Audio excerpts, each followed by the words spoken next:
novo comportamento do quanto é importante dar voz, percepções de, nossa, eu não sabia que o meu filho era. Hoje, em nosso bate-papo, iremos conversar sobre os impactos da pandemia na educação e também apresentar nossas iniciativas para lidar com os novos desafios. A verdade é que estamos sentindo agora os reflexos da pandemia, que foi a fragilidade emocional instalada após meses de isolamento e o déficit no desenvolvimento acadêmico que ficou em função da adaptação e limitação do ensino remoto.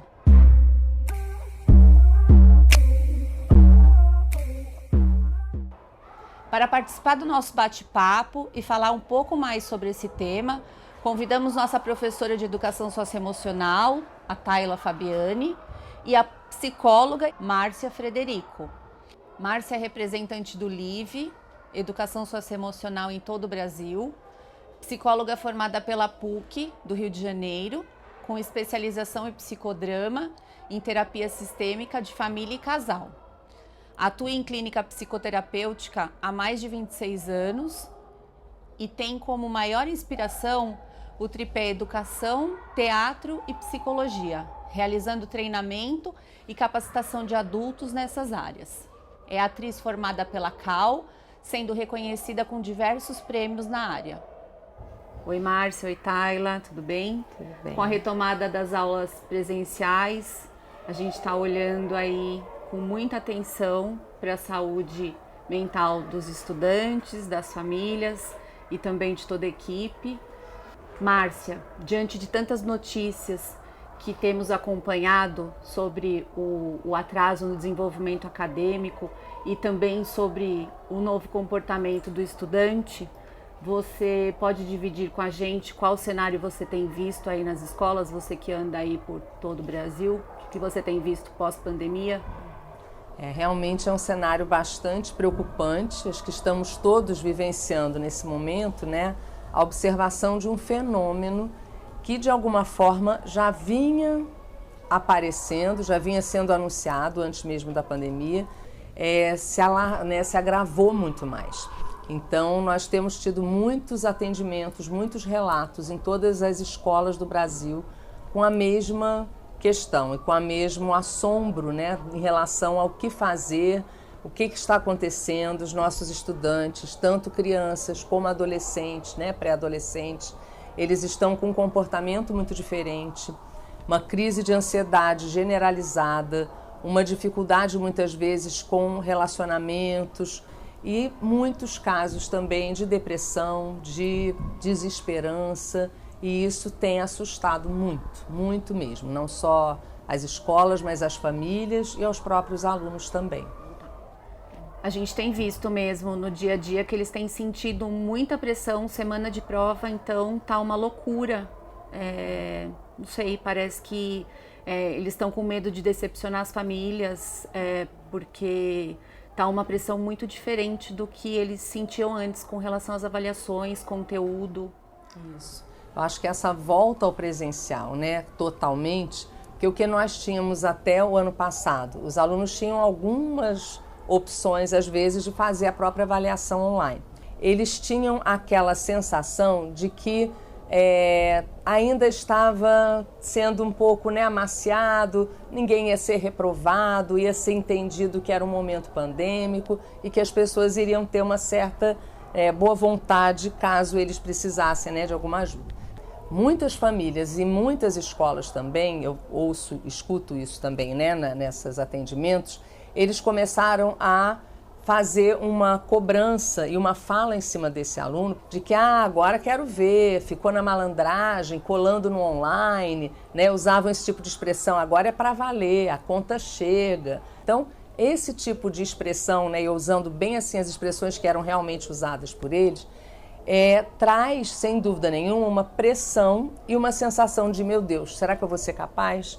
Essa eu acho que é a grande confusão, como se a gente tivesse passado por umas férias, né? E aí nega-se toda uma realidade de pânico que a gente viveu, sim, perdas de pessoas, perdas financeiras, e eles estão se adaptando também emocionalmente a tudo isso. Para um adolescente, para uma criança, Cada ano, cada mês faz muita diferença. A gente percebe isso, né? Você tá com 14 anos e virar 15, você tá com 10 e de repente vira 12, tem uma grande diferença enorme aí. E isso eles viveram de alguma forma longe das possibilidades, dos estímulos, da convivência. E aí é lógico que temos que pensar que é natural, é esperado e até adequado para todo o sofrimento, toda a dor e toda a dificuldade, toda a lesão que a gente passou e vem passando nesse período.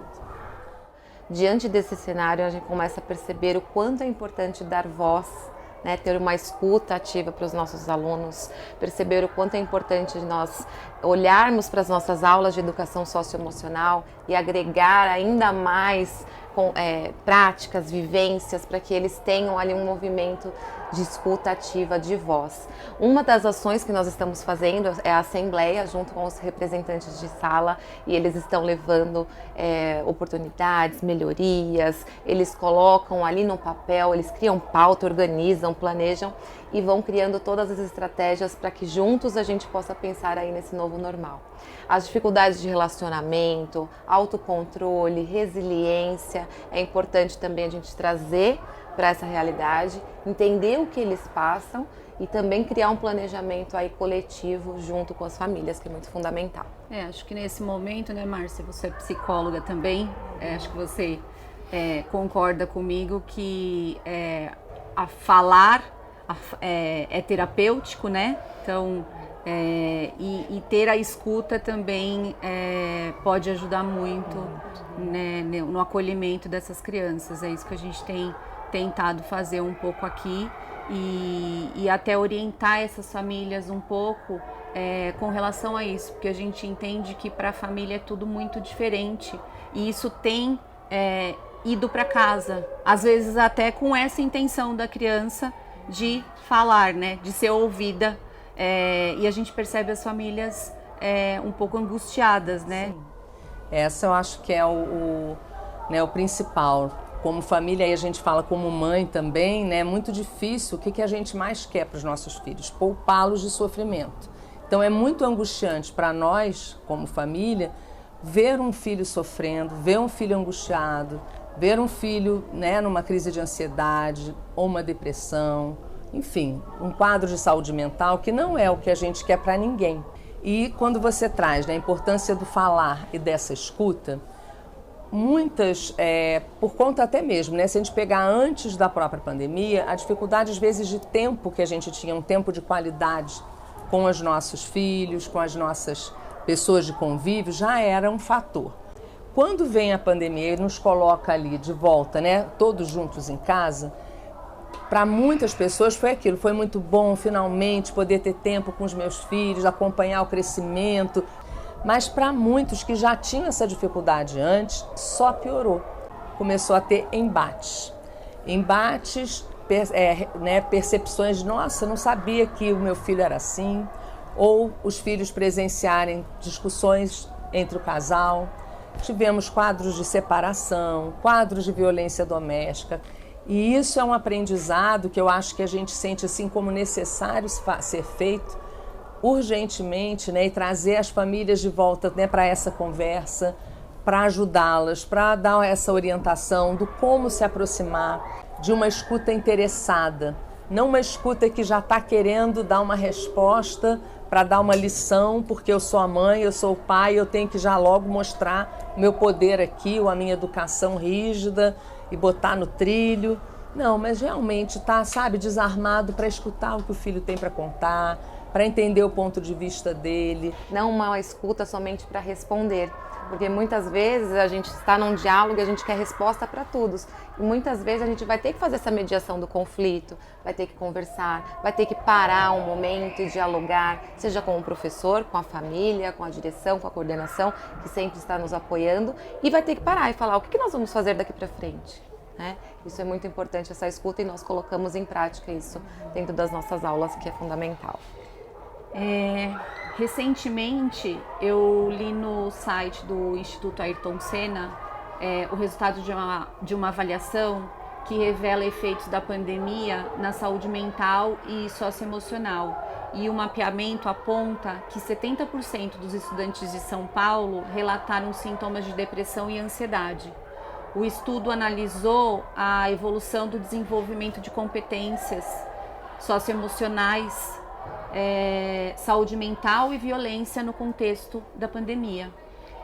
Do grupo avaliado, 1 em cada 3 estudantes afirmou ter dificuldades para conseguir se concentrar nas aulas, 18% relataram se sentir totalmente esgotados e sob pressão, e enquanto que 18% disseram que estão com dificuldade e perdendo totalmente a concentração, o sono por conta de preocupações, 13% estão perdendo a confiança em si.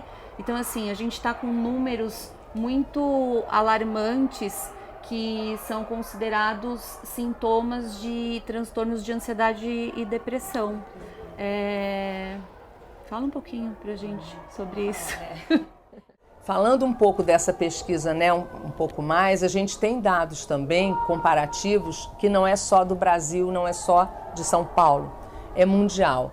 A pandemia emocional de saúde mental que a gente está vivendo há algum tempo, ela está gritando agora. Então hoje não dá mais para a gente entender que é um luxo, que é algo separado do corpo a gente cuidar do nosso emocional. Aí você pergunta, bom, como é que você faz quando você está, por exemplo, com uma dor física, né, no seu corpo? Você recorre rapidamente ao médico. Se o médico fala para você fazer um exame, tomar um medicamento, você corre para fazer aquilo que ele prescreveu. Mas quando a questão é uma saúde, né, da sua saúde mental, emocional, como que geralmente a gente faz? A gente não faz. A gente bota para debaixo do tapete, a gente acha que com o tempo passa. Então isso é a forma como a gente vem lidando na nossa educação, desde pequenininhos, a distrair do problema. Só que a única forma real da gente poder passar, né, por esse problema é olhando de frente, é nos colocando à disposição. É por isso que é importante esse processo de escuta, nessa validação desse sentimento, né, de ouvir, de estar presente, de dialogar e falar, vamos pensar juntos nas soluções? Nesse processo, a gente sabe o quanto isso nas pesquisas mostram, o quanto isso impacta na aprendizagem. O quanto que isso vai ser um resultado lá na frente. As dificuldades de relacionamento, as dificuldades no ambiente escolar, seja para lidar com um conflito, seja para falar com um professor. E até mesmo o professor, ele está sendo desafiado nesse novo comportamento. Porque ele não foi formado nesse papel, né? Ele não é um especialista na área, como a nossa psicóloga, né, consultora aqui presente, mas ele não foi formado para isso. Então, existe também essa preparação nos nossos bastidores, no ambiente educacional, que vai ter que se caminhando aí aos poucos para chegar nessa receita que não vai ter, né, mas nós vamos ter estratégias aí e possíveis soluções. A gente tem feito um curso de formação em disciplina positiva para os professores, Márcia, porque a gente percebeu que com 2 meses de aula eles estão esgotados, porque além da pressão de eu preciso dar conta de todas as dificuldades que eu estou percebendo e que esses alunos estão precisando muito mais do meu apoio nesse momento, ainda tem todo o desgaste de a cada minuto o professor precisar ficar lidando com conflito, e são conflitos de coisas às vezes muito simples, que às vezes o professor também não tem não teve aquele preparo todo, e coisas muito básicas, e a gente está precisando sentar com os professores, fazer de conta que agora vocês são os alunos, vamos viver isso, para eles se colocarem um pouco no lugar dos alunos, né, e entender para a hora que a situação acontecer, eles terem uma outra postura, e isso já está dando um resultado diferente, para que esses alunos sejam mais acolhidos e que a gente tente mudar um pouco esse cenário. Quando você fala que bota os professores no lugar de alunos, você trabalhando essa inversão de papel, você faz o quê? Um trabalho de desenvolver a empatia deles em relação a entender também melhor esse outro lado, né? Como é estar aqui, como é estar nessa posição, que eu acho que aí que é o ponto, né? Da gente repensar de fato a essência, o que é importante, o que é valioso no papel da educação, o que nesse momento em que a gente está presencialmente, o que a gente está valorizando aqui. Nós fizemos uma pesquisa, e é uma pesquisa que também foi feita com mais 1.000 escolas, que é de uma empresa que a gente trabalha, que a gente tem consultoria, e os pais colocam como habilidade que eles mais valorizam nas escolas hoje, que o socioemocional, eles colocam que eles querem em primeiro lugar um professor acolhedor. Isso foi muito legal, porque eles estão olhando para isso também e entendendo que isso é importante. E é o que a gente quer mesmo e é o que a gente espera. E aí, nesse contexto, não dá para a escola não entender tudo isso e não trabalhar isso, não entender que faz parte do papel da escola trabalhar com esses alunos para que eles desenvolvam essas habilidades de vida que nesse momento não estão tão bem desenvolvidas. Esses alunos não estão com nem um pouco de autorregulação, né? Eles perderam essa capacidade. Então, acho que com cada ação que a gente puder realizar, seja com os estudantes, dando voz, um espaço de escuta, de acolhimento, fazendo com que tudo seja mais leve, os professores, eles serem apoiados, entender que o professor, ele não vai ali, de repente, ser formado, mas ele vai ser preparado e ele vai conseguir dar o apoio que os alunos ali precisam naquele momento. Pelo lado da família também, que precisa ter aquele ambiente de segurança, né? Eu vou deixar meu filho, meu bem mais precioso, no ambiente onde eu quero estar também. Então as crianças, muitas vezes, elas entram aqui, elas falam, não quero ir embora, né? Então a gente criar esse ambiente de acolhimento e assumir também essa posição da escola como parceira da família, que é o que a gente mais espera também a todo momento dessas famílias. Perfeito, eu acho que, fechando aqui, que essa é a única maneira, quer dizer, eu acho que é a via que eu acredito, não vou dizer que é a única porque podem ter várias, mas a maneira como eu acredito que a gente consiga lidar melhor é realmente trazendo para junto, para o mesmo campo e não em campos separados, porque muitas vezes a gente sabe que dentro da ideia família, escola, aluno, a gente tem ali às vezes certo embate de acusação, de dizer quem tem que fazer o quê, ou de se achar o dono da verdade. Acho que nesse momento é uma grande roda juntos, de conversa, de pensar os problemas sem escrúpulos, sem tabu, sem preconceito, da gente poder falar das nossas feridas e pensarmos juntos que cabe, como cada um pode colaborar, participar de uma maneira integrada. Gente, obrigada. Tayla, obrigada pelo tempo. Márcia, muito obrigada. Sei que você veio lá do Rio de Janeiro para conversar com a gente. Obrigada pela disponibilidade, obrigada pelo tempo. Eu ficaria aqui mais meia hora falando sobre esse assunto, mas a gente precisa encerrar. Gente, obrigada. A gente aceita sugestões de pauta aí para quem quiser mandar. Acompanhe aí os nossos vídeos e até a próxima. Obrigada, gente.